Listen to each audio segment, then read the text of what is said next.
پھر بھی سلوات میں اللہم صلی علی محمد آل محمد.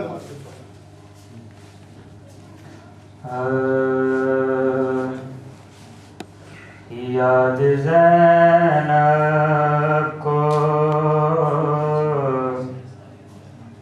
یاد زینب کو، جو عباس کے بازو آئے. یاد زینب کو، یاد زینب کو، جو عباس کے بازو آئے. دیر تک آنکھ سے بے ساختہ آنسو آئے. یاد زینب کو، قبر اصغر پہ گڑی بھر کو چراغاں تو ہوا.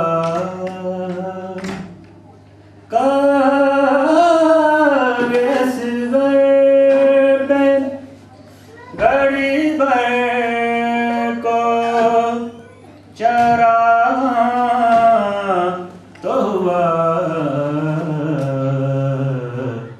کربلا میں جو بھٹکتے ہوئے جگنوں آئے. یاد زینب کو، بڑھتی لہروں نے، بڑھتی لہروں نے قدم چوم لیے بچوں کے.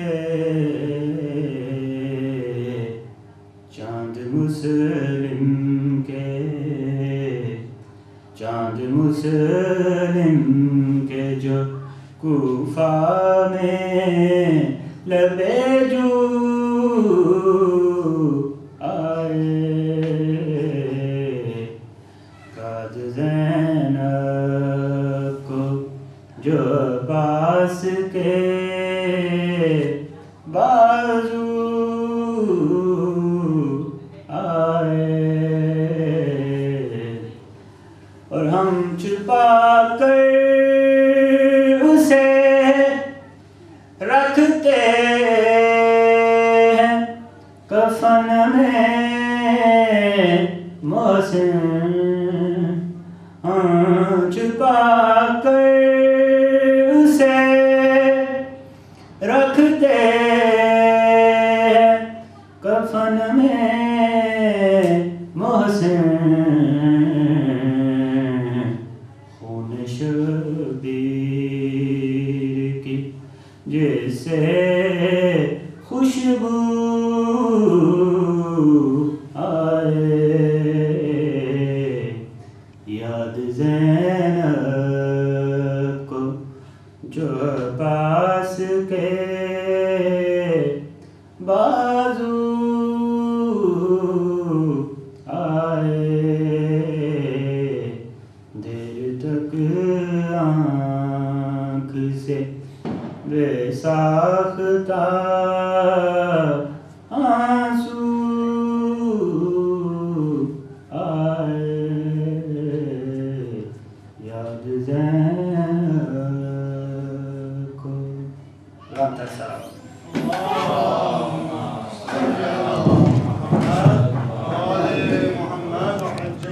محمد علی محمد بلند تر صلوات.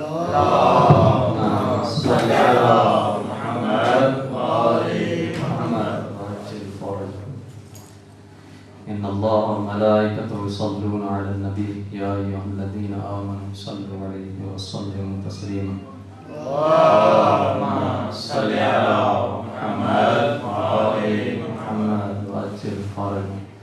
ایک شعر کے ساتھ عرض خدمت ہے. باغ جنت پہ کھڑی دیکھ رہی ہے زہرا, باغ جنت پہ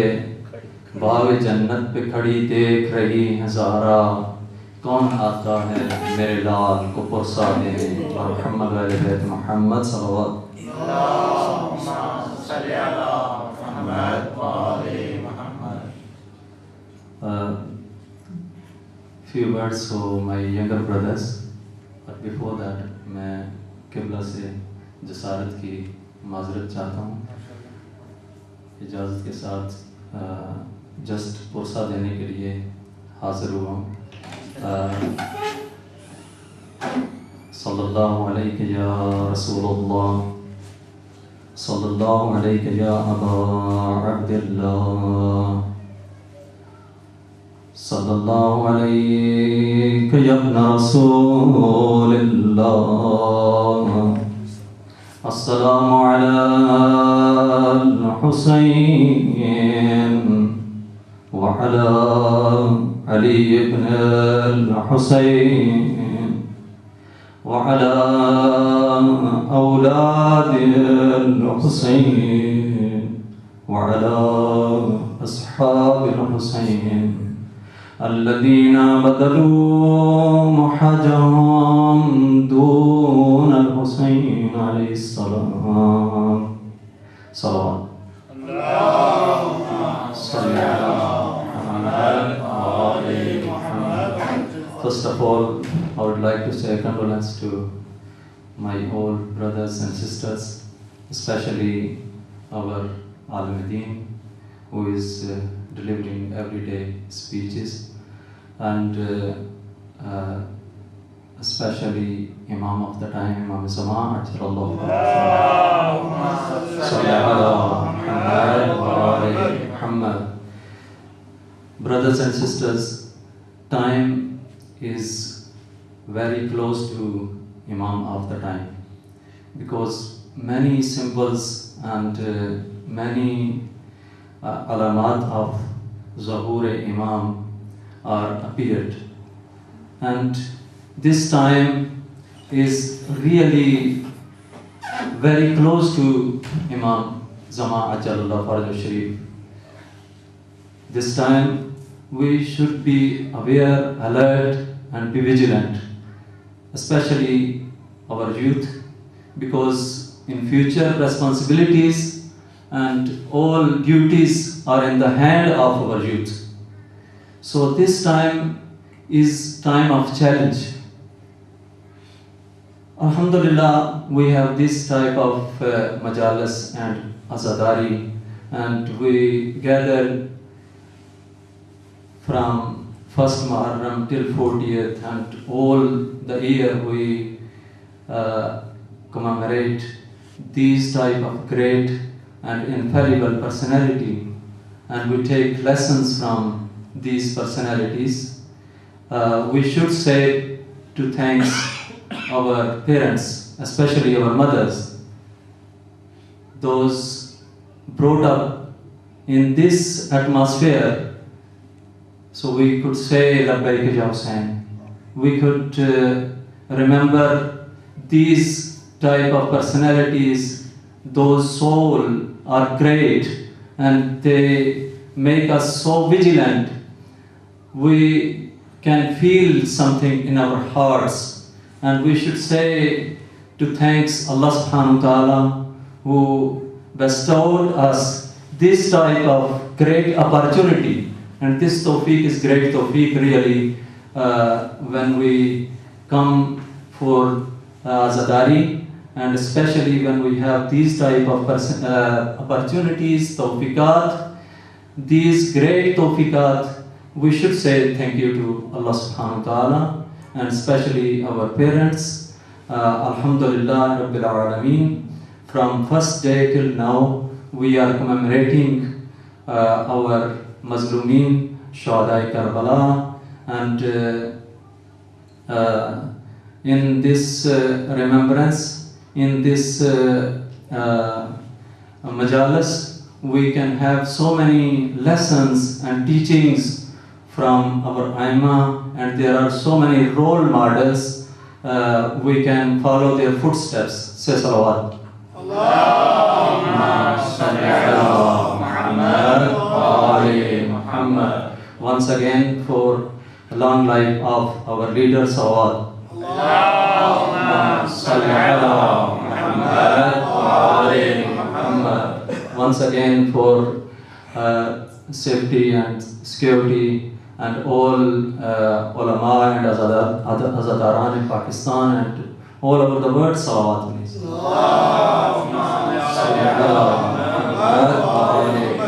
Brothers and sisters, when I mention about vigilant, at the moment in Pakistan, Karachi and Rawalpindi is in high alert situation, and we have got a message from Pakistan, and they have requested to us, those they are not in threat, especially in Europe, they have requested for dua at least, and be vigilant. At least we should aware about these azadaran, what's going on there. When they came out from their houses for azadari, they have great threats, and they don't know they will come back or not. But where we are doing azadari, it's different type of azadari. But we are in the love of Aba Abdullah Hussain everywhere. And this love is a special love from Allah subhanahu wa ta'ala, which is bestowed in our hearts. This love is a great opportunity from Allah subhanahu wa ta'ala.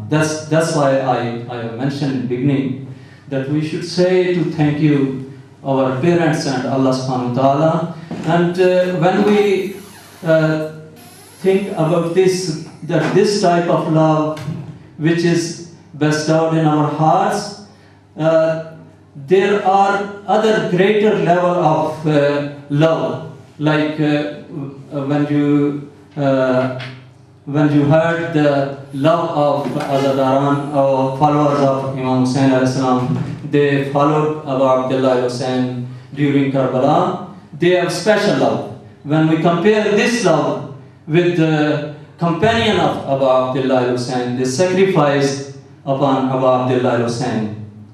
Salawatullah alayhi. Allahumma salli ala Muhammad wa ali Muhammad. When we compare this love, they have higher level of love. This is why they sacrificed, and after their sacrifice, they have role model for us, and their youth are role model. Their ladies are role model. Their companions of role models for whole ummah. And I know from this community, last year we went Arba'in, and some youngsters, they went Karbala. I know Sam and our daughter Fatima Kashif, they went Karbala, and there was great threat. Even they knew that there could be blast, there could be terrorism, but they went and they challenged this threat, and they even, I will say, after 1400 years, they have this type of love, they sacrificed. They went Karbala during this threat, and they completely challenged. And I will say, after 1400 years, these type of youngsters, they gather in Karbala and they don't bother, and they're ready to sacrifice. Even they did not see, even though they did not see Abu Abdullah Hussain, they did not see Nur of Abu Abdullah Hussain, but they are ready to sacrifice. And what we say, people, they followed the footsteps of Abu Abdullah Hussain in Karbala, like Abul Fazl. How did they sacrifice? Like Qasim, like Ali Akbar, like Habib ibn Mazahir, when they sacrifice, that is symbol for tashayyu. That is symbol, role model for all Muslimin and all Mu'mineen. This type of sacrifice is a role model because they were purified. Their sacrifice is a role model for us. And when we see these type of role models, especially one youth, I will take one symbol of Karbala, one 13 years old youngster. How did he sacrifice? I would say salam upon mother of Karbala. One mother who is mother of 13 years old youngster. On the night of Ashur, brothers and sisters, when Abu Abdullah Hussain delivered his sermon, final night of Abu Abdullah Hussain, when he delivered his sermon, he mentioned all martyrs, name of all martyrs. Even he mentioned Hazrat Abbas, he mentioned Habib ibn Muzahir, he mentioned Ali Akbar's name, but he did not mention the name of Qasim. And see, this youngster who was brought up in the lap of Abu Abdullah Hussain, who was student of Abul Fadl al-Abbas, how was his feeling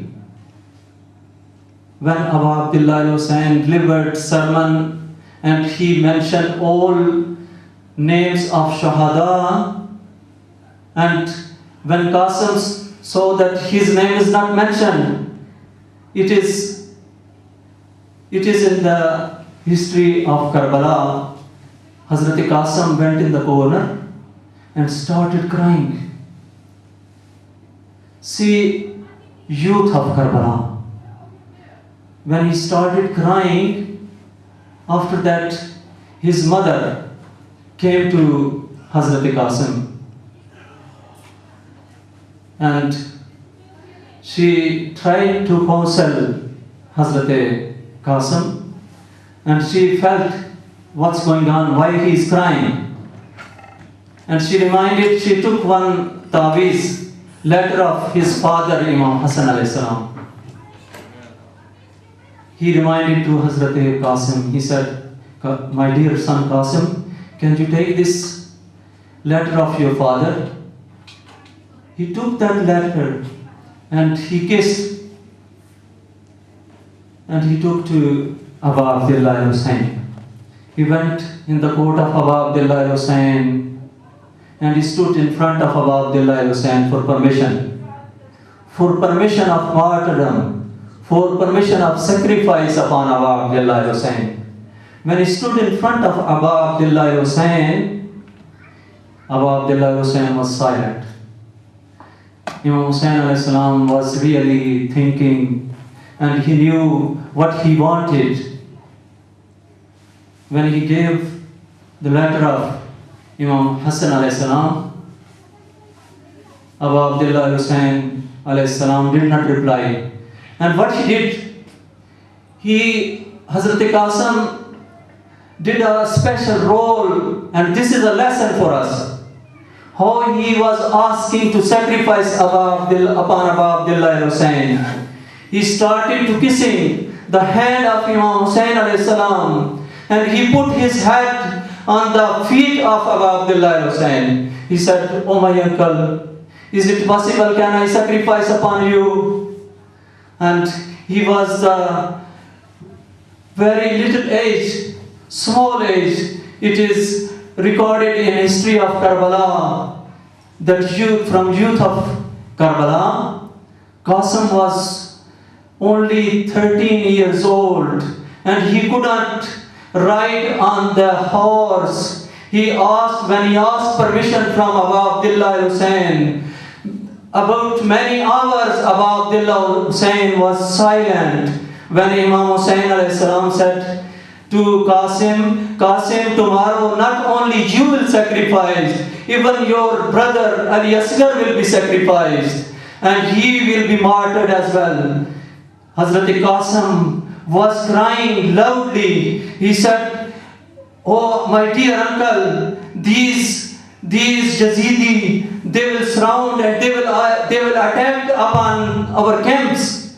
They will attack upon our ladies, and it is recorded in the history of Karbala when on the day of Ashur, Imam Hussain alayhi salam tried to say farewell to Ali Qasim. It was very difficult for Qasim to ride upon the horse, and he was walking slowly towards Karbala, towards the Maqtal of Karbala, towards the land of Karbala. Sallallahu alayhi ya Aba Abdullah Hussain. Assalamu ala Hussain wa ala Ali ibn al-Hussain wa ala awlad al-Hussain. Sallu ala nabi.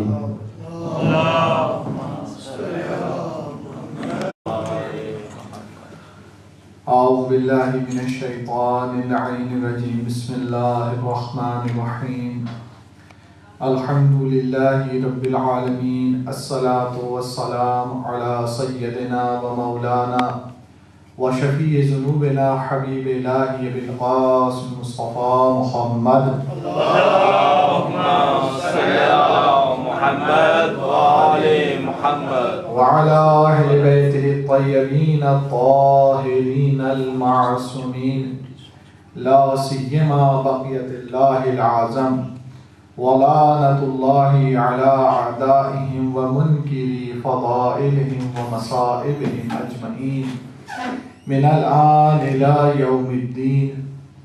أما بعد فقد قال الله الحكيم في كتابه الكريم بسم الله الرحمن الرحيم لقد خلقنا الإنسان في أحسن تقويم. صلوات پڑھیں محمد و آل محمد. اللهم صل على محمد وآل محمد. عزیزان محترم، خداوند متعال اس آیت میں ارشاد فرما رہا ہے کہ بے شک اللہ نے انسان کو بہترین قوام و بہترین معیارات پہ خلق کیا، اور یہ آیت اس بات کی نوید دے رہی ہے اور خبر دے رہی ہے کہ انسان باپ کو اللہ نے اشرف المخلوقات بنایا ہے.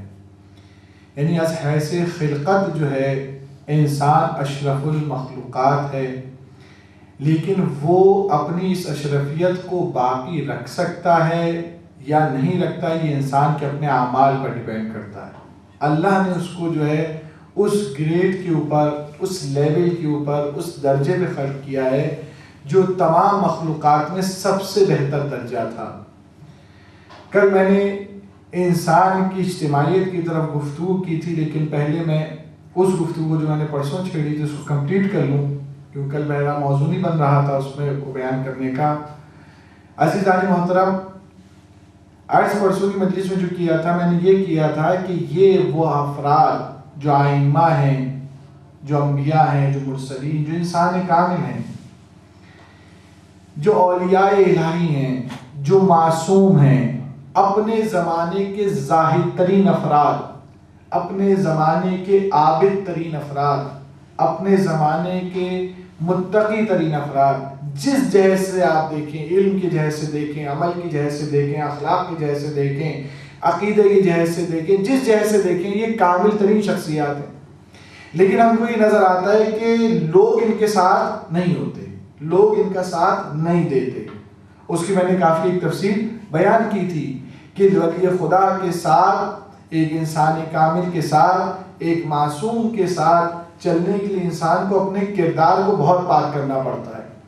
لیکن دو چیزوں کی تو آج اور اشارہ کروں گا.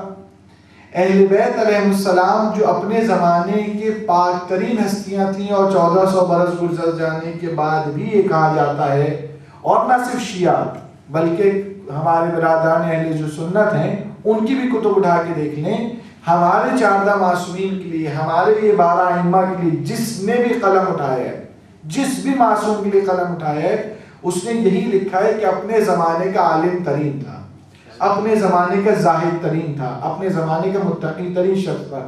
لہٰذا وہ امامت کو نہیں مانتے، لیکن یہ کہ زہد کا انکار نہیں کرتے، تقوی کا انکار نہیں کرتے، اخلاق کا انکار نہیں کرتے، علم کا انکار نہیں کرتے، ان کی اس روحانی جو شخصیت ہے اس کا قطعاً انکار نہیں کرتے. ہاں امامت ایک مسئلہ دوسرا، اس کو وہ تسلیم نہیں کرتے.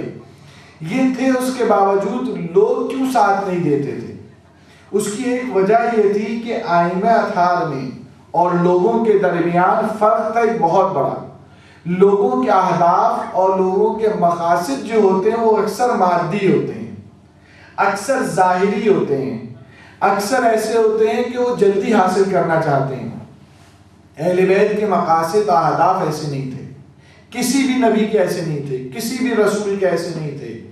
وہ معنوی مقاصد پہ زیادہ زور دیتے ہیں، مادی مقاصد پہ کم زور دیتے ہیں. کوئی نبی بھی انسان کے لیے اس لیے نہیں آئے کہ اس کو بیماریوں سے بچا لے، یا انسان کے لیے بڑی بڑی بلڈنگیں تعمیر کر لے، یا انسان کے لیے بہترین سڑکیں بنوا دے. کوئی نبی نے ایسا کام نہیں کیا. کوئی نبی اس لیے مبعوث بھی نہیں ہوا. نبی انسان کو انسان بنانے آیا تھا، آتے تھے. نبی انسان کو انسان کی روح کی تربیت کرنے آتے تھے. البتہ جب انسان کامل حکومت پہ آتا ہے، جب انسان معصوم حکومت پر آتا ہے، جب انسان جو خدا کی طرف سے بھیجا ہوا ہوتا ہے، جب اس کی حق ولایت رکھتا ہے دوسروں کے اوپر، اور اس سے اس حق ولایت کو استعمال کرنے کی اجازت بھی ہو جاتی ہے، معاشرے میں نفاذ بھی ہو جاتا ہے، تو وہ پھر تمام مادی کاموں کو بھی انجام دیتا ہے. پھر ایسا نہیں وہ دنیا کو ایسے ہی چھوڑ دیتا ہے، دنیا نور کو ایسے ہی چھوڑ دیتا ہے. مولا کائنات اپنے زمانے کے کہتے ہیں 3 ساڑھے 3 پونے 4 سال امام کی جو حکومت رہی، اس میں امام کہتے ہیں میری حکومت میں کوئی بھوکا نہیں سوتا، میں نے ایسے نظام بنایا ہے کوئی بے پناہ نہیں ہے. امیر المومنین اس مختصر سی حکومت ایسی تھی جس میں کوئی ایسا فرد نہیں تھا جو آسمان کے نیچے سوتا ہو یا رات کو بھوکا سو جاتا ہو. خود اٹھ کے رات کو روٹیاں تقسیم کرتے تھے. ایسا نہیں کہ مادی چیزوں کی طرف امام متوجہ نہیں ہوتا ہے، معصوم متوجہ، لیکن مبعوث نہیں ہوا ہے. معصوم ہوتا ہے. ورنہ آپ دیکھ لیں یہ جو ہمارے پاس روایات ہیں مدینہ الفاضلہ کی، کہ جب امام زمانہ عجل اللہ تعالیٰ فرجہ الشریف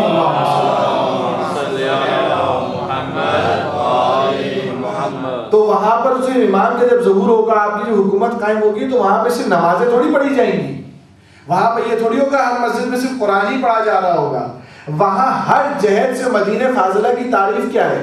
مدینہ فاضلہ اس کو کہتے ہیں جہاں پہ کوئی کرپشن ہی نہیں ہوگی، جہاں پر کوئی کسی کا حق نہیں مارے گا، جہاں مادی و معنوی حوالے سے صرف ترقی کی جائے گی، ہر لحاظ سے جو پرفیکٹ ہوگا، جہاں پر کسی بھی قسم کا کسی کے حق پہ تجاوز نہیں کیا جائے گا. یعنی ایسا نہیں ہے کہ امام صرف اس فیوچر چیزوں پہ آئیں گے، نہیں، دنیا بھی لوگوں کی سدھار دی جائے گی، دنیا کے امور میں بھی امام کا کنٹرول ہوگا. اسی کو مدینہ فاضلہ کہا جاتا ہے. ایسا شہر، ایسا مدینہ جہاں پہ کرپشن نہ ہو، جہاں کسی کے حق نہ مارا جائے، ہر کام میرٹ کی بنیادوں پر ہوگا. یہ امام زمانہ کریں گے، یہ حکومت جو قائم کریں گے امام کریں گے. دنیا کے تمام کام سفارش سے نہیں چل رہے ہوں گے، رشوت سے نہیں چل رہے ہوں گے، بلکہ وہاں میرٹ پہ کام ہو رہا ہوگا. تو معصوم جو ہوتا ہے اگر آ جائے تو یہ سب کچھ ہوتا ہے، لیکن معصوم آئے اس لیے نہیں ہے. معصوم کا ہدف جو ہے وہ انسان کی روح کی تربیت کرنا ہے، انسان کو انسان بنانا ہے. ہاں اس کے لیے بھی جس چیز کی بھی ضرورت پڑے وہ اس کو کرتا ہے. جس کی چھوٹی سی مثال دوں، قرآن مجید نے چیونٹی کا بھی ذکر کیا ہے، قرآن مجید نے پہاڑ کا بھی ذکر کیا ہے، قرآن نے مکڑی کا بھی ذکر کیا ہے. قرآن مجید نے جو ہے دنیا کا شاید ہی کوئی موضوع ہے جس کو ٹچ نہیں، گائے کا بھی ذکر ملتا ہے، جانوروں کا بھی ذکر ملتا ہے، پتھر کا بھی ذکر ملتا ہے، ہوا کا بھی ذکر ملتا ہے، بارش کا بھی ذکر ملتا ہے. لیکن یہ جو قرآن آیا ہے وہ بارش کا فلسفہ سمجھانے کے لیے نہیں آیا ہے، ہمیں پانی کے جو ہے فارمولا بتانے کے لیے نہیں آیا ہے، ہمیں پہاڑوں کی بلندی بتانے کے لیے نہیں آیا ہے. اصل قرآن کا ہدف جو ہے وہ ہدایت ہے، اور ہدایت کے موضوع میں چاہے وہ پہاڑ کا تذکرہ آ جائے تو پہاڑ کا تذکرہ کیا ہے، پانی کا تذکرہ آ جائے تو پانی کا تذکرہ کیا ہے، چیونٹی کا تذکرہ آ جائے تو چیونٹی کا کیا، لیکن ہدف اصل میں ہدایت ہے. لہٰذا جو معصوم ہوتا ہے وہ بھی اس کے اہداف بلند ہوتے ہیں، اس کے مقابلے میں لوگوں کے اہداف بہت پست ہوتے ہیں. لوگ اپنے مادی فائدہ لینا چاہتے تھے، مادی فوائد لینا چاہتے تھے. مولا علی کے دربار میں اشرفیاں نہیں بٹتی تھیں، مولا علی کے دربار میں منصب نہیں بٹتے تھے، مولا علی کے دربار میں حکومتیں نہیں بٹتی تھیں. اس لیے لوگ مولا علی سے دور چلے گئے تھے. اس لیے وہ افراد جو اجلہ اصحاب میں آتے تھے، جو مقدس ہستیوں میں آتے تھے، وہ مولا کا ساتھ اس لیے چھوڑ رہے تھے. اور دنیا وہاں پر کیوں جمع ہو رہی تھی؟ اس لیے وہاں اشرفیاں بٹ رہی تھیں. وہاں اس لیے کہ حکومتیں بٹ رہی تھیں، وہاں منصب دیا جا رہا تھا، وہاں دنیا کی نعمتوں کو تقسیم کیا، اور دنیا یہی چاہتی ہے، افراد یہی چاہتے ہیں. لہٰذا مولا کائنات کی ایسی چیزیں نہیں تھیں. اگر مولا، ورنہ آپ بتائیں مولا کائنات کی گرد کیوں، کیا ان میں جاذبیت نہیں تھی؟ اس کے اندر جاذبیت تھی. جو امیر المومنین کے مقابلے میں شام میں حاکم تھا وہ بہت جذاب تھا، اخلاقی حوالے سے، کرداری حوالے سے، علمی اور خطاً جذاب نہیں تھا. لیکن ہاں اس کے بعد جذب کرنے کی وہ چیزیں تھی جسے دنیا کہا جاتا ہے. دنیا کے جو لوگ دنیا کو حاصل کرنا چاہتے تھے وہ وہاں جمع تھے، اور کہتے مشورت بھی رکھتے تھے، نماز کا مزہ علی کے پیچھے اور کھانے کا مزہ جو ہے فلاں کے پیچھے آتے ہیں. تو وہ لوگ اس طرح کے میں، اس لیے ائمہ تنہا رہ گئے، اس لیے اولیاء الہی تنہا رہ گئے، اس لیے اللہ کے بنائے ہوئے جو انسان کامل تھے، جو باقین انسان کہنے کے لائق تھے اور انسانی معاشرے کو رشد دینے آئے تھے، یہ تنہا رہ گئے. اور دوسری وجہ کیا تھی؟ دوسری وجہ تھی وہ یہ کہ ائمہ اطہار علیہ السلام اپنا ایک جو ہدف رکھتے تھے بلند تو ہوتا ہی ہوتا تھا، مقدس ہوتا تھا، اسپریچول ہوتا تھا، جائز ہوتا تھا، سب کچھ ہوتا تھا، لیکن اس ہدف تک پہنچنے کے لیے کوئی ناجائز راستہ استعمال نہیں کرتے تھے، کوئی شارٹ کٹ لگانے کی ضرورت نہیں محسوس کرتے تھے. وہ شارٹ کٹ نہیں لگاتے تو ہم کیا کرتے ہیں؟ ہم شارٹ کٹ لگانا چاہتے ہیں. ہم جائز ناجائز، اگر ہدف ہمارا صحیح ہو، ہمیں عزاداری کرنا ہے جناب، اب عزاداری کے لیے چاہے کچھ بھی ہمیں کرنا پڑے گا، ہمیں اس لیے عزاداری کرنا ہے. مثلا ہمیں نماز جمعہ قائم کرنا، اس کے لیے ہمیں جو کچھ کرنا پڑے ہمیں نماز جمعہ قائم کرنا. نہیں، ایسے دین نہیں چلتا. ہمارے یہاں دین ایسے چلتا ہے، لیکن ائمہ کا دین ایسے نہیں چلتا تھا. آپ دیکھیں کیا مولا کائنات کے، دنیا کا بھی تصور کر لیں، مولا کائنات کی خلافت سے ہٹ جانے سے بڑا نقصان عالم اسلام میں آج تک کچھ ہوا ہے؟ کوئی بڑا نقصان جو مولا کائنات کی خلافت میں نہ جانے کی وجہ سے ہوا آج تک سارا نقصان ہی ہے. یعنی سارا جو امت اسلامی کا آج شرازہ بکھرا ہوا ہے وہ اس لیے بکھرا ہوا ہے کہ آج مولا کائنات کو اس وقت جو ہے خلافت سے ہٹا دیا، نااہل افراد آتے گئے اور آج اتنے نااہل افراد ہیں، ہر قسم کا برا آدمی جو خلیفہ بن جاتا ہے اور وہ جو ہے حکومت پہ آ جاتا ہے. دنیا کا اس پہ ہزاروں قسم کے الزام، اس کی لوگ بیعت کرنے کو تسلیم کرتے ہیں. آج بھی یہ میں 1400 سال پہلے کی بات نہیں کر رہا ہوں کہ آپ کے لوگ جو کلچر نہیں تھے اور میڈیا فاسٹ نہیں تھا، مولانا لوگوں کی اتنی ساری یونیورسٹی نہیں تھی دنیا کے اندر، اتنے اسکول نہیں تھے اس وقت جاہل تھے. آج تو پڑھے لکھے لوگ ہیں، لیکن آج ایک جاہل آدمی کی کیسے پوری دنیا میں بیعت کی جا رہی ہے کہ اس نے اپنی جہالت کی بنا پہ خلافت کا نعرہ لگایا، جھوٹی خلافت کا، لیکن پوری دنیا سے اس کی بیعت کی جا رہی ہے. تو آج بھی یہ چیز باقی ہے. لہٰذا ائمہ اطہار علیہ السلام کا جو دوسرا امتیاز اور تنہا رہ جانے کا جو تھا وہ یہی تھا کہ ائمہ اپنے ہدف کو حاصل کرنے کے لیے ہر غلط راستے کو نہیں چنتے تھے. یہ نہیں کہ جائز راستہ نہیں ہے تو کہنے کا مقصد یہ خلافت سے بڑی کوئی چیز نہیں تھی. کون سی طاقت تھی جو امیر المومنین کو خلافت لینے سے روک دیتی؟ آپ سوچیں کون سی طاقت تھی؟ مذہب و اندر جس کے سامنے نہ بچتا ہو تو وہ افراد جو میدان چھوڑ کے بھاگ جاتے تھے، علی کی تلوار اگر ان پہ چلتی تو کیا علی ان کا مقابلہ نہیں کر سکتے تھے؟ ہماری ہی پڑھا جاتا ہے یہ. وہ لوگ جو کفار کے سامنے نہیں ٹکتے تھے، اس وقت علی کے سامنے وہ افراد کھڑے تھے جو کفار کو دیکھ کر بھاگ جاتے تھے، جو ان کو دیکھ کر جو دیکھ کر علی کو بھاگتے تھے وہ ان کو دیکھ کر بھاگتے تھے. لیکن علی کیا اگر تلوار اٹھاتے اپنی حکومت کو قائم نہ کر لیتے؟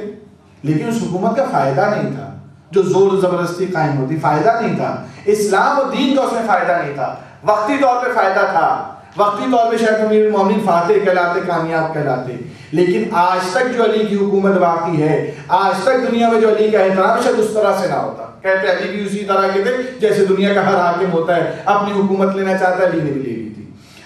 مولا نے خود پوچھا مالک اشتر سے، لوگ مجھ سے کیوں فرار کرتے ہیں؟ جانتے تھے لیکن ہمیں بتانا تھا نا، کہیں لوگ مجھ سے پراگندہ کیوں جاتے ہیں؟ تو مالک اشتر نے کہا مولا آپ کی عدالت کی بنا پر، آپ کیوں سخت عادل ہیں، اس لیے آپ کی عدالت کی بنا پہ لوگ آپ سے فرار کر جاتے ہیں. تو ائمہ اطہار علیہ السلام کی تنہائی کا جو سبب تھا وہ وجہ یہی تھی کہ ائمہ اطہار علیہ السلام اپنے اہداف کو حاصل کرنے کے لیے نہیں جاتے. اور کربلا بھی ہمیں یہی درس دیتی نظر آتی ہے. کربلا میں جو نمائندے امام حسین سب سے پہلے گئے، مسلم ابن عقیل، انہوں نے تو اس بات کو ثابت کر دیا عبید اللہ ابن زیاد کو قتل کرنا کیا مشکل رہ گیا تھا، چند قدموں کے فاصلے پہ تھے.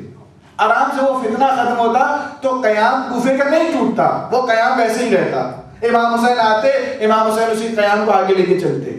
لیکن جناب مسلم نے وہ کام، ہدف بڑا مقدس ہوتا کہ حسین کی حکومت قائم ہو جاتی، لیکن حسین کی حکومت کو قائم کرنے کے لیے دشمن تھا، لیکن اسلامی اقدار کو پامال نہیں کیا کہ دشمنی کے بھی سلیقہ سکھایا ہے دنیا دین نے، دشمنی کرنے کا بھی ہدف بنایا ہے، دشمنی کا بھی ایک طریقہ بتایا ہے، دشمنی کا بھی ایک معیار بیان کیا کہ ابن زیاد جیسا بھی ہو۔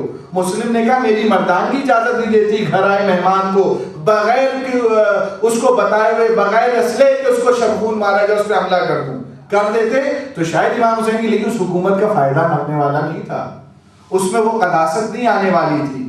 لہٰذا ائمہ علیہ السلام کا ایک جو مسئلہ تھا وہ یہ تھا، لیکن دین سب کو مخاطب کرتا ہے، دین سب کے لیے آیا، وہ صرف علی علیہ السلام کے لیے نہیں آیا تھا، وہ ائمہ اطہار کے لیے، وہ عوام الناس کے لیے دین آیا تھا۔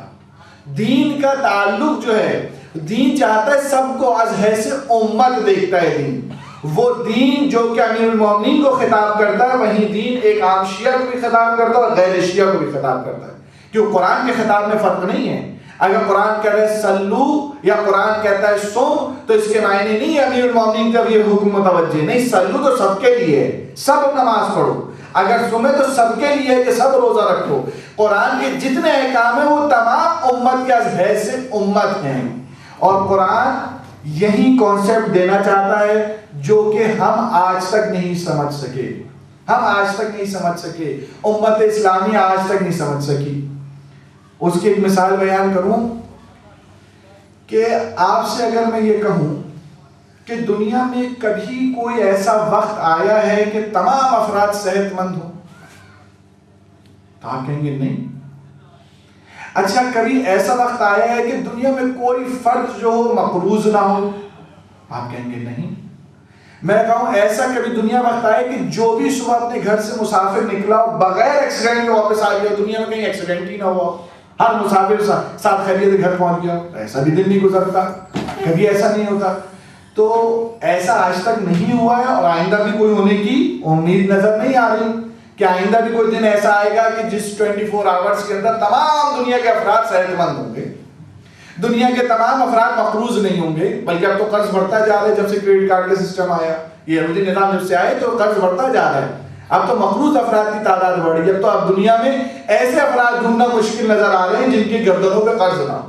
اب تو سسٹم ایسا بنا دی ہر شخص کی گردن، بیچارہ اسٹوڈنٹ جو ہوتا ہے وہ کماتا بعد میں ہے، پہلے اپنی تعلیم پوری کرنے کے لیے قرض لاد لیتا ہے۔ یہ دنیا کا بنایا ہوا نظام ہے، یہ انسانی نظام تھوڑی ہے، یہ سرمایہ داری نظام ہے، یہ ظالمانہ نظام ہے، جو لوگ اس کی طرفداری بھی کرتے ہیں۔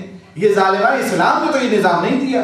بہرحال یہ میرا موضوع نہیں، کہنے کا مقصد یہ کہ ایسا نہ ہوا ہے نہ ہونے والا ہے، لیکن کیوں پھر کہا جاتا ہے، کیوں دعا میں یہ کہا جاتا ہے اللہم رد کل غریب فک کل اسیر اشفا کل مریض، اے اللہ ہر مریض کو شفا عطا فرما، ہر اسیر کو رہائی عطا فرما۔ آج تک ایسا ہوا ہے کہ دنیا میں جتنے اہل، میں باطل کی تو بات ہی نہیں کر رہا ہوں، ان کے لیے ہم کیوں دعا کریں گے، لیکن آج تک دنیا میں ایسا کبھی ہوا ہے کہ اہل حق جیل میں نہ رہے؟ ائمہ اطہار، انبیاء، مرسلین رہے ہیں جیل میں، اور آج بھی اہل حق کی بڑی تعداد جیلوں میں ہے دنیا کے، لیکن وہ کیا اسیر رہا ہو گئے۔ لیکن دین کیوں کہہ رہا ہے ہم سے کہ تم دعا کرو، سب اسیروں کے لیے دعا کرو، سب مریضوں کے لیے دعا کرو؟ یہ وہ دعا ہے کہ آپ قرآن پہ ہاتھ رکھ کے کہہ سکتے ہیں یہ دعا قبول ہونے والی نہیں ہے، خدا کی حکمت بھی نہیں اس دعا کو قبول کرے، کیونکہ مرض میں حکمت ہے، اسیری میں حکمت ہے، مسائل میں حکمت ہو، یہ ہو ہی نہیں سکتا خدا اٹھا لے، یہ اس کی حکمت کے خلاف ہوگا۔ لیکن اس کے باوجود معصومین کیوں کہہ رہے ہیں کہ ہر مریض کے لیے دعا کرو، ہر غریب کے لیے جو غریب الوطن اس کے لیے دعا کرو، ہر اسیر کے لیے دعا کرو، ہر مقروض کے لیے دعا کرو؟ یہ کیوں کہہ رہے ہیں ائمہ اطہار علیہ السلام؟ یہ آپ کے ویو کو درست کرنے اور ہمارے ویو کو درست کرنے کے لیے کہہ رہے ہیں کہ مسلمان اپنے آپ کو مسلمان، اور اپنے آپ کو نہ صرف مسلمان، اپنے آپ ہی کو انسان نہ سمجھو۔ جب بارگاہ الہی میں مانگنا ہے، دینے والی اس کی ذات ہے، وہ اپنی بنا پر دے گا، لیکن تمہیں جس طرح سے مانگنا وہ سب کے لیے نظر رکھنی ہے، تمہیں فرق نہیں رکھنا، تاکہ تمہارا ویو بڑا رہے کہ تم تمام کے لیے کام کرتے ہو۔ خدا نہیں دیتا، یہ ایک اور بات ہے، نہیں دیتا، کبھی جواب سن لیں، اگر میں آپ سے کہوں کہ خدا بعض افراد ہوتے ہیں، مولانا نے بڑی دعا کی، ہم نے حرموں میں بھی دعا کی، شب جمعہ بھی دعا کی، فلاں بھی دعا کی، یہ عمل بھی کیا، ام داؤد کے اعمال بھی کر لیے، شب عاشور کے بھی اعمال کر لیے، رمضان میں شب قدر میں فلاں تسبیح پڑھ لی، لیکن ہمارا بھی مسئلہ حل ہی نہیں ہوتا، خدا نے متعلق یہ دعا سنی نہیں رہا ہے. تو میں جان محترم آ کر آپ سے ایک سوال کروں، جواب آپ خود ہی جانتے ہیں، لیکن آئندہ پھر کبھی سوال نہیں اٹھائیے گا اور سوال نہ بھی کیجیے گا بھی نہیں کبھی اپنے آپ سے بھی. وہ سوال یہ ہے کہ اگر آپ بہت دعا خداوند متعال سے کریں اور دعا خداوند متعال نہیں دے رہا ہے، تو وہ جو نہیں دے رہا ہے وہ اپنی حکمت کی بنا پہ نہیں دے رہا یا اپنے بخل کی بنا پر نہیں دے رہا. خدا اس لیے نہیں دے رہا ہے کہ وہ بخیل ہے، یہ اس لیے نہیں دے رہا کہ وہ حکیم ہے. یقیناً وہ اس لیے نہیں دے رہا کہ وہ حکیم ہے، نہ کہ بخیل، اس کے پاس بخل نہیں ہے، اس کے پاس کمی نہیں ہے، وہ کیونکہ حکیم ہے. جب وہ حکیم ہے نہیں دے رہا ہے، اس کے معنی انسان کو ہی فائدہ ہے. مگر آپ کا بچہ جب آپ سے ہر چیز جو چیز مانگتا آپ دے دیتے ہیں. اگر بچہ آئے وہ کہے مجھے پیسے دے دو، مثال کے بچہ پیسے مانگے، آپ سے نہیں بتایا اس نے کتنے، تو آپ کیا اس کو 50 پاؤنڈ سامنے رکھ دیتے ہیں؟ نہیں، بچے کی حیثیت کے حساب سے رکھتے ہیں. مانگا تو 1 پاؤنڈ 50 پی اس کے ہاتھ میں رکھتے، جو چاکلیٹ ہی لے گا 2 پاؤنڈ رکھ دیتے، اس سے زیادہ نہیں رکھتے. اس کو برگر کھانا تو 2 پاؤنڈ رکھ دیے، بس اس سے زیادہ نہیں. بچے نے تو نہیں کہا 2 پاؤنڈ، بچے کہہ رہے مجھے پیسے چاہیے. آپ نے اس کی حیثیت کو دیکھتے ہوئے، اس کی مینٹلٹی کو دیکھتے ہوئے، اس کی حکمت کے مطابق آپ نے اس کو عطا کیا. اس کو 100 پاؤنڈ نہیں دے دیے، 50 پاؤنڈ 25 یا 10 پاؤنڈ نہیں دے دیتے، کیونکہ آپ جانتے ہیں اس بچے میں کیپیسٹی نہیں ہے اس کو خرچ کرنے کی. مان تو رہا ہے لیکن اس میں خود شعور نہیں ہے کہ اس کو خرچ کیسے کیا جاتا ہے، ضائع کر دے گا. لہذا باپ میں بھی اتنی حکمت ہوتی ہے کہ اپنے بیٹے، اپنے خون کی جس پر وہ سب کچھ کماتا ہے اپنی اولاد کے لیے، فخر کرتا ہے اس پہ اپنی اولاد پہ خرچ کرنے پر، تو اس اولاد کو بھی بغیر حکمت کے عطا نہیں کرتا. تو وہ خدا جو حکیموں کا حکیم ہے، جس نے ہم سب کو حکمت عطا کی ہے، کیسے ممکن ہے جو کچھ ہم اس کی بارگاہ سے مانگے وہ ویسے ہم کو عطا بھی کر دے. سلوات پڑھیں محمد والے محمد.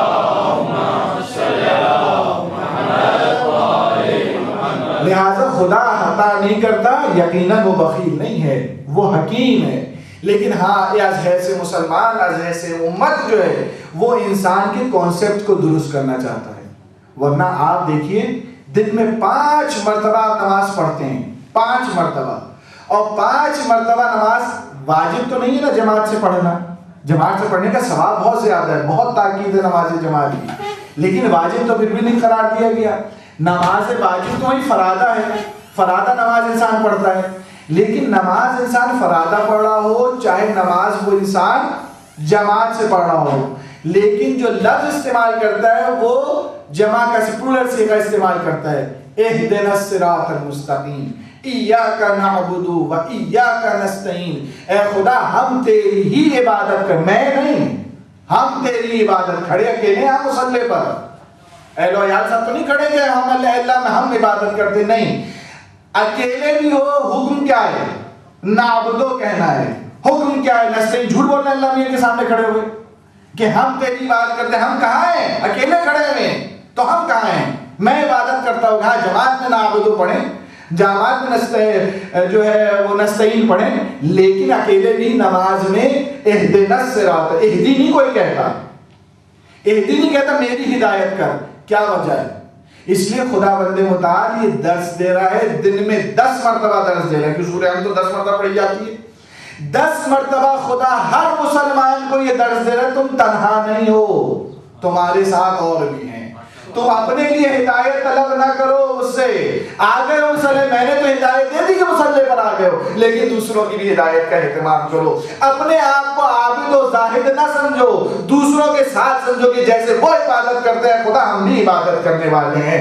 مجھ سے اپنے مسائل کے لیے مدد طلب نہ کرو، دوسروں کے لیے بھی کہو ایاک نعبد و ایاک نستعین، خدا ہماری مدد عطا فرما. صلوات پڑھی محمد و آل محمد پر،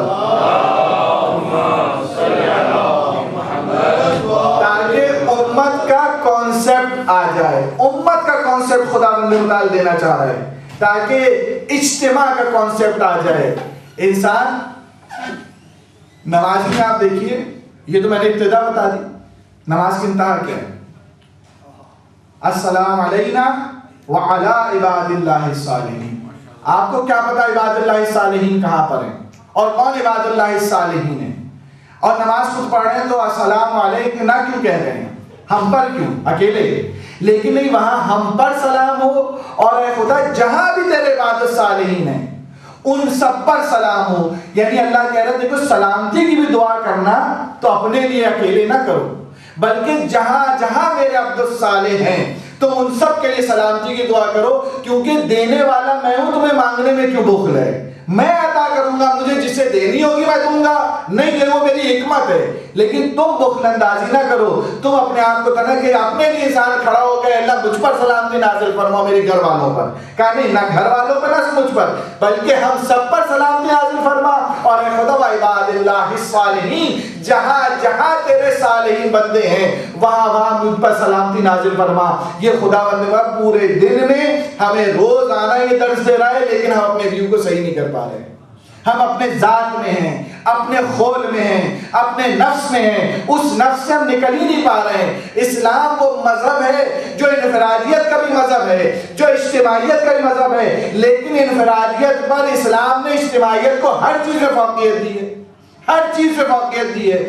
مثال کے طور پر آپ بتائیے ایک مجرد شخص، انمیرڈ شخص ہے، اس کی عبادت زیادہ فضیلت ہے میرڈ شخص کی؟ یا وہ شخص جو کہ دوست نہ رکھتا ہو اس کی تعریف روایات میں جس کا دوست رکھتا ہے؟ یا وہ شخص جو تنہا سفر کرتا ہے اس کی روایت میں ممنوع آئے ہے وہ جو دوسروں کے ساتھ سفر کرتا ہے؟ یا روایات میں جو آیا ہے کہ اکیلے مت کھانا کھاؤ، کسی کو ساتھ بٹھا لو، اکیلے کھانے کو انکریج کیا گیا ہے، یا جو ہے کسی کو ساتھ بٹھا کر کیا گیا ہے؟ قرآن اور حدیث جہاں بھی آپ اٹھا کے دیکھ لیں تنہائی کو اگنور کیا اسلام نے، بلکہ یہ کہا تنہائی جو ہے وہ شیطانی مرکز ہے، وہاں انسان شیطان میں مبتلا ہو جاتا ہے. سفر کے لیے بھی کہا سفر تنہا نہ کرو، وہ سفر جب بھی کرو کسی کے ساتھ کرو. آج کل تو بھی سفر ساتھ ہوتا ہی ہے کیونکہ پلین میں جاتے تھے، پہلے زمانے میں تنہا لوگ سفر کرتے تھے، شریعت نے مکروہ قرار دیا تھا. آج تو میرا پلین میں کوئی نہ کوئی ساتھ ہوتا ہے، ضروری نہیں آپ نے ساتھ یہاں سے لے کے جائیں. مراد تنہا سفر منع ہے. رات کو تنہا سونا مکروہ قرار دیا، کہا نہیں تنہا نہیں سو، کم از کم ایک آدمی ساتھ ہو، کوئی دوسرا ساتھ ہو. وہ پھر مولا سے پوچھا گیا کہ غریب ترین شخص دنیا میں کون ہے؟ جس کا کوئی دوست نہ ہو. تنہا آدمی کو شریعت پسند نہیں کرتی. کہا جو شخص انمیرڈ ہے اگر وہ 2 رکعت نماز پڑھتا ہے اس کو 2 رکعت کا ثواب ہے، لیکن اگر میرڈ ہے تو اسے 70 رکعت کا ثواب ہے. اس لیے خدا میرڈ کو پسند نہیں کرتا. خدا بندے مطابق کہیں بھی شریعت کے اخلاقی پہلوؤں میں دیکھ لیں، فطری پہلوؤں میں دیکھ لیں، اجتماعی پہلو میں دیکھ لیں، معاشرتی پہلو میں دیکھ لیں، اسلام پسند ہی نہیں کرتا. ایک سے نکال کر کم از کم 2 تک لاتا ہے، 3 تک لاتا ہے، 3 4 تک لاتا ہے. کہتے ہیں معاشرے میں آؤ، معاشرے میں آؤ. لہٰذا نماز کے لیے بھی کہا نماز فرادہ اگر پڑھی جائے وہ طولانی بھی ہو، وہ دعاؤں و تعقیبات کے ساتھ بھی ہو، وہ فضیلت کے وقت پر بھی ہو، اس نماز سے بہتر وہ نماز ہے جو مختصر بھی ہو، بغیر تعقیبات کے بھی ہو، بغیر فضیلت کے وقت بھی ہو، لیکن نماز جماعت کے ساتھ ہو. ایک جماعت کے اگر ساتھ ہے تو وہ فضیلت کے وقت بھی نہیں ہے اگر اس کے ساتھ تعقیبات بھی نہ پڑھے جائے، اسے طلانی بھی نہ پڑھا جائے. کہا وہ نماز جماعت زیادہ فضیلت رکھتی ہے. کیوں؟ اس لیے اسلام جو ہے معاشرے میں ایک امت بنانا چاہ رہے ہیں، اور امت آپ دیکھیں نماز وہ سسٹم ہے. ہم نماز کچھ حکمت سے واقف نہیں ہے، خصوصاً ہماری ملت جعفریہ اس سے واقف نہیں. آقراتی بہت اچھی مثال دیتے ہوئے بات کو آگے بڑھاتا ہوں. آقراتی کہتے ہیں کہ تم ایک انگلی سے انسان سے کہا ہے تمہیں ایک انگلی سے کام کرنا ہے تو کتنے کام کر لیں گے؟ ایک بٹن دبا دیں گے، آپ کوئی چیز کو پریس کر دیں گے، زیادہ نہیں ہوگا. اپنے گریبان کے بٹن بھی لگانا چاہیں گے نا، ایک انگلی سے نہیں لگتے. کھانا بھی چاہیں گے نا شاید چاٹ کے کھا لے، ویسے ڈھنگ سے آپ محفل میں بیٹھ کے نہیں کھانا کھا سکتے. ایک انگلی سے بہت محدود کام ہوں گے. لیکن کہا جائے 2 انگلیوں سے کام کرو تو نسبتاً کام کی تعداد بڑھ جائے گی. کم از کم وہ افراد تو خوشی ہو جائیں گے، سگریٹ پیتے ہو کہیں گے چلو مولانا آج اب سگریٹ بنا، ایک انگلی سے تو سگریٹ بھی نہیں پی جا سکتی. بہرحال 2 انگلی سے بڑے کام پھر نسبتاً ہو جائیں گے. 3 انگلی آپ کریں گے تو اور کام بڑھ جائیں گے. لیکن کام بڑھتے رہیں گے لیکن لمیٹیشن رہے گی. آپ کہیں گے مولانا آپ نے 4 انگلیاں کہیں 3 انگلیاں کہ ہمیں اتنے کام کر پاتے، یہ کام نہیں کرے، کاموں کی بڑی تعداد ہم نہیں کر پاتے. 5 انگلیاں بھی انسان کو دے دی جائیں تو 5 انگلیوں کے ساتھ بھی انسان کام بہت سارے کر لے گا تقریباً، لیکن سارے کام نہیں کر سکتا. ایک لمیٹیشن باقی رہ جائے گی، ایک لمٹ رہ جائے گی. لیکن آپ انگلیوں کی تعداد بڑھاتے جائیں اور کہا جائے کہ یہ 10 انگلیوں کو اپنے کام میں لا سکتے ہو. اب آپ بتائیں دنیا میں کون سا کام ہے جو ان 10 انگلیوں سے، پوری دنیا انہی 10 انگلیوں سے چل رہی ہے. حضرت آدم سے لے کے آج تک جتنی ترقی انسان نے کی ہے اور جتنے دنیا میں کارخانے چل رہے ہیں اور جتنی فیکٹریز چل رہی ہیں اور جتنی ترقی ہو رہی ہے وہ ان 10 انگلیوں کی بنا پر ہو رہی ہے. یعنی دنیا میں کوئی کام نہیں جو اس سے باہر ہو جائے. انسان گننے بیٹھے تو گن نہیں سکتا, بے تحاشا انسان. لیکن ہاں جب انگلیاں کم تھیں, کام لمیٹیڈ تھا, وہاں پر آپ جو ہے احصار کر سکتے تھے. لیکن جب انگلیاں 10 ہو گئی تو آپ کراتی کہتے پھر انسان شمار نہیں کر سکتا کتنے کام, پھر بے دنیا بے تحاشا کام کر سکتا, بے حساب. یعنی جتنے کام تک کر چکا ہے وہ تو کر ہی سکتا ہے, آئندہ جتنے کام آئیں گے کر سکتا ہے. کہا یہی فلسفہ نماز جماعت کا ہے. اگر ایک آدمی پڑھتا ہے تو اتنا ثواب ہوتا ہے, 2 آدمی پڑھتے ہیں تو اتنا ثواب ہوتا ہے, 3 آدمی پڑھتے ہیں تو اتنا بڑھ جاتا ہے. اس میں 1.5 لاکھ کا ملتا ہے, اس میں 1.25 لاکھ کا ملتا ہے, اس میں 2.5 لاکھ ہو جاتا ہے, اس میں 70,000 ہو جاتا ہے, 70 لاکھ ہو جاتا ہے. کہیں لیکن اللہ فرمایا, پیغمبر اسلام فرماتے ہیں, کہتے ہیں جب 10 مسلمان ایک ساتھ کھڑے ہو کے نماز پڑھتے ہیں تو پھر اللہ کا کوئی حساب باقی نہیں رہتا, پھر عدل حساب. پھر اللہ فرماتے, پیغمبر اسلام فرماتے ہیں دنیا اور زمان کے افراد اگر اس نماز کی فضیلت لکھنے بیٹھے تو پھر اس نماز کی فضیلت نہیں ہوتی, کیونکہ 10 مومنین ایک ساتھ کھڑے ہو کے نماز پڑھ رہے ہیں. صلوات پڑھیں محمد وآل محمد.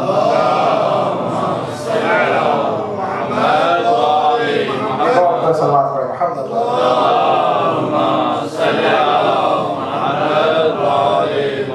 تو عزیزان محترم, کہنے کا مطلب یہ کہ دین اسلام کا جو تعلق ہے وہ انسان کو معاشرے کی طرف لے کے آیا ہے کہ لوگ اپنے خول سے نکلو اور باہر آؤ, لوگوں میں آؤ, سوسائٹی میں آؤ. دین یہی ہمیں ہمارے لیے درس لے کر آیا. دین کا مقصد اور ہدف جو تھا وہ یہی تھا.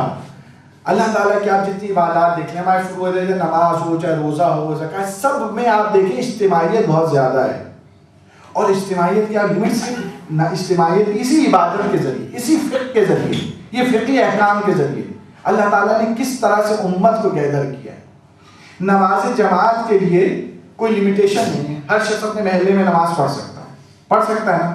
برابر مسجد ہو, سامنے مسجد ہو تو سامنے ادھر والے اس مسجد پڑھ لیں, ادھر والے اس مسجد پہ پڑھ لیں. نماز جماعت میں کوئی وہ لمیٹیشن نہیں ہے, ہر انسان پڑھ سکتا ہے. ہر محلے میں ایک مسجد بنا لیجیے آپ, 10 مسجد بھی بنانے کو مسئلہ نہیں. لیکن یہ چیز بڑھ جاتی ہے تو نماز جمعہ کا جب آتا ہے تو حکم آ جاتا ہے 3.5 کلومیٹر کا. کہا کیوں؟ اس لیے کہ اپنے محلے سے باہر نکل جاؤ, تھوڑا محلے سے باہر نکلو, اب چند محلے مل کر نماز پڑھیں. نماز عیدین کا حکم آتا ہے تو کہتے نہیں میدان میں جا کر نماز پڑھو, کھلی فضا میں, تاکہ اور مسلمان گیدر ہو جائیں اور مسلمان جمع ہو جائیں. پھر جب یام حج آتے ہیں تو کہتے نہیں اب تمام دنیا کے مسلمان جمع ہو کر نماز پڑھیں, خانہ خدا میں تمام. یہ خداوند متعالی نے کیوں احکام ایسے رکھے کہ ایک محلے سے شروع کر کے تمام عالم اسلام کو جمع کر لیے ایک مرکز میں. اس لیے خدا بیان یہ کرنا چاہتا ہے میرا کام اور میرے دین کا ہدف اور مقصد ہے انسان کے اندر معاشرتی سمجھ بوجھ, معاشرتی شعور کا پیدا کرنا. اور وہ پیدا نہیں ہو سکتا جب تک لوگوں کے اندر امت کا کانسیپٹ نہ پیدا ہو جائے. قوم کا فصل بات پڑی محمد وآل محمد.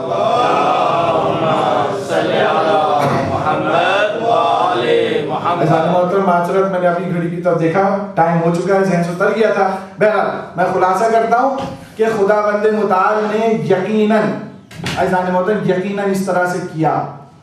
لیکن ایک بات میں آپ کو کہتا چلوں کہ خداوند متعال اگر کوئی شخص آپ کو ایک باغ دے, انگور کا باغ دے, اور کہے کہ یہ باغ آج سے تمہارا, آپ کے پاس کوئی باغ ہی نہیں تھا, کہا یہ انگور کا باغ تمہارا, لیکن اس کے بعد اس میں ایک کنڈیشن لگا دے, کہے دیکھو مجھے اس باغ کی کوئی ضرورت نہیں, نہ مجھے اس انگوروں کی ضرورت ہے, لیکن چند پیٹیاں فلاں میرے دوست تک پہنچا دینا. اگر کوئی شخص نہ پہنچائے, میرا وہ دوست ہے, پورا باغ تمہارا, اس کی پورے سال کی آمدنی تمہاری, چند پیٹیاں میرے دوست تک پہنچا دینا, اس کو شاید ضرورت ہو, مجھے تمہارے اس انگوروں کی ضرورت نہیں.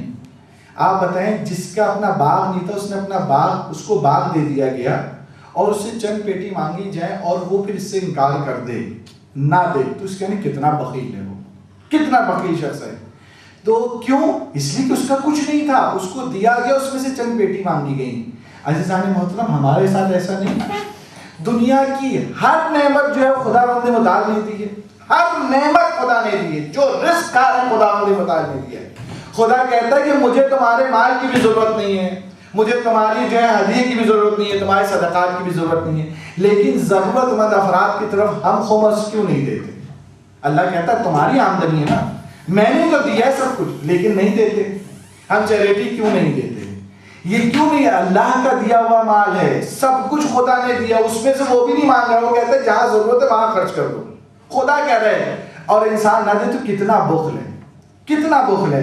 یقیناً جانے بات ان میں سے ایک مورد آپ کی امام بارگاہ ہیں، دنیا کی کوئی بھی امام بارگاہ ہو، دنیا کی کوئی بھی مسجد ہو، وہ عزیزان محترم چیریٹی سے چلتی ہے۔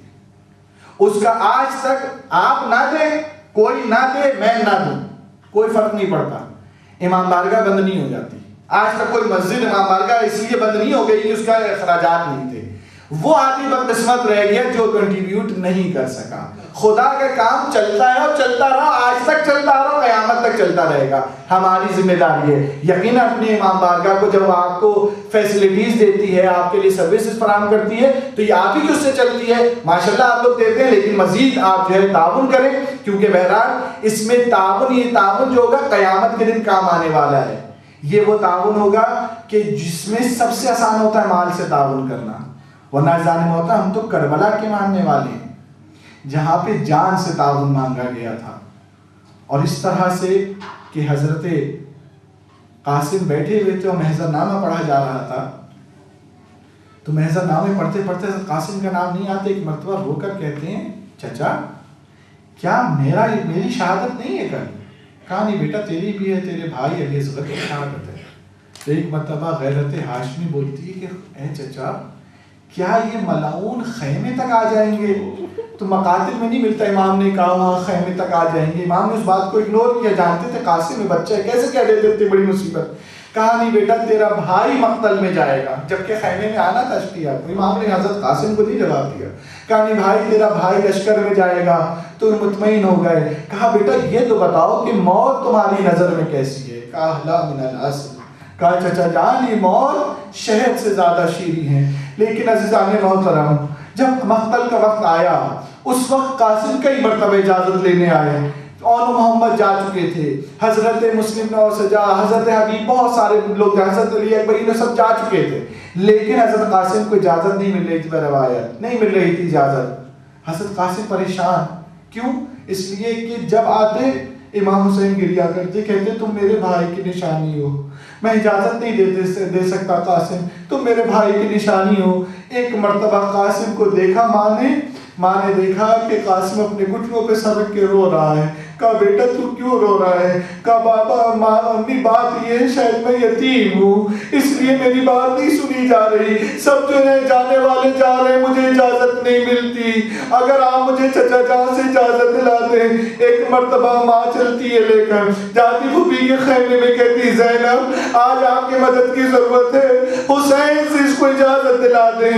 عزیزان محترم کیوں وقت نہیں مختصر کر رہا ہوں، عزیزان محترم اجازت دلائی جاتی ہے، اور جب امام حسین اجازت دے، جس طرح سے اجازت دی وہ آپ سب جانتے ہیں، لیکن مقتل میں لکھا ہے جس وقت اجازت دے دی قاسم کو، کیونکہ قاسم کی علامتوں میں ایک علامت یہ تھی کہ اپنے چچا سے بہت محبت کرتے تھے۔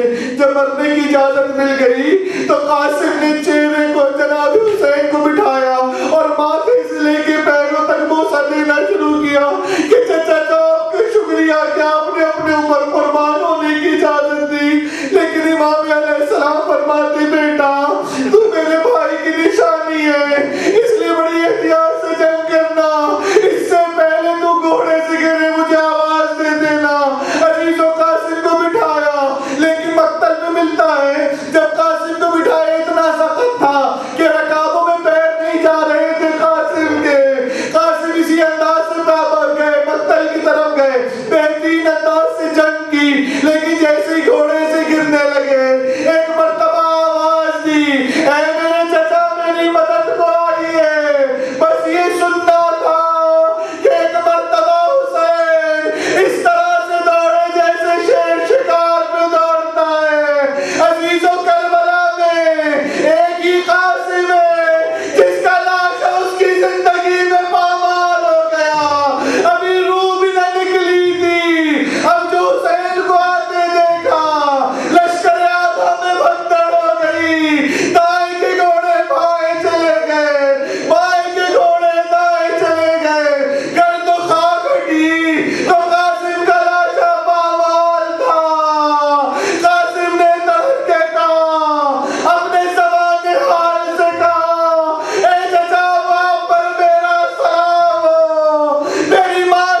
اللہ القوم الظالمین.